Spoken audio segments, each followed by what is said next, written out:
الآية هكذا كانت: إن الله اصطفى آدم ونوحا وآل إبراهيم وآل عمران وآل محمد على العالمين.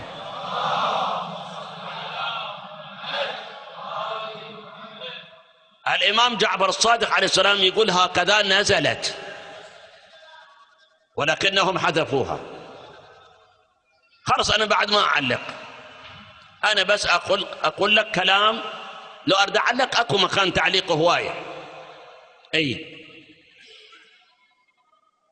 فكلمة آل محمد كانت ضمن هذه الآية، لكن تدري السلطة اللي قامت بعد رسول الله ورادوا حسب تعبيرهم يندونون القرآن، السلطة كان موقفهم ضد آل محمد، شيء طبيعي ما يصرف لهم هاي الكلمة يخلوها، صار ما صار.